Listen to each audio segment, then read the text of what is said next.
Okay, so you need to know what an anaphora is. Whether it's for school, or you just ran across the word, or you're like me and you have to do a project for your AP English class.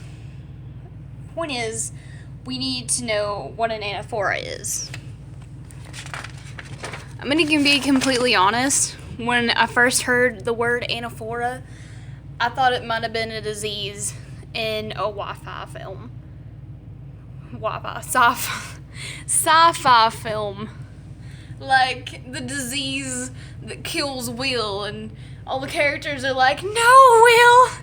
No! You will forever be in our memories!" That kind of thing. But it actually wasn't. So, what actually is an anaphora?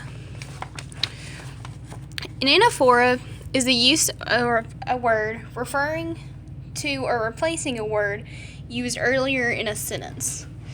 This definition's a bit rough. To be honest, I had no idea just from reading that definition what this meant. So, here's an example.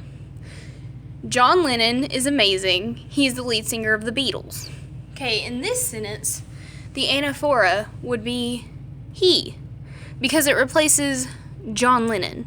Instead of saying John Lennon is amazing, John Lennon is the lead singer of the Beatles, it sounds way more put together if you say John Lennon is amazing, he's the lead singer of the Beatles. It can save space, and it can also avoid repetition. That's what it's used for. That's why we have the anaphora. But here's another example. Lori is my sister. She can get annoying. In this sentence, anaphora is she. Instead of saying Lori over and over, we can just replace it with another word. Poke. So you getting it yet? Let's try one more. See if you can guess. Zach has black hair. He is so dank. Can you guess the anaphora? Let's give you a second.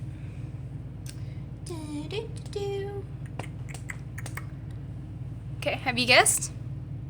The anaphora is actually he. Shoo. Because it replaces Zach in this sentence. Okay, so let's say you're still not getting exactly what I'm saying, because I'm not that great at explaining things. This I know, I get very sidetracked, and yeah, just very sidetracked.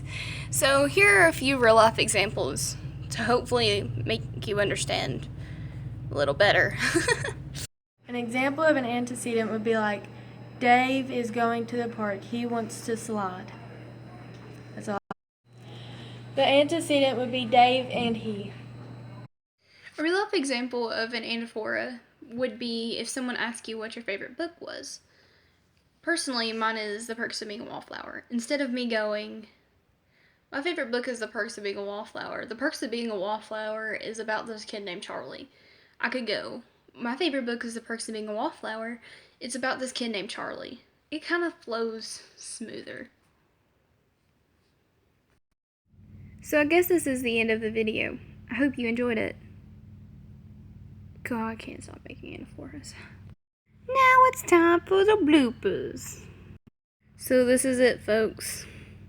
When anaphora reaches its full stage of development in the human minds, you start seeing anaphoras everywhere. You see anaphoras here. You see anaphoras there.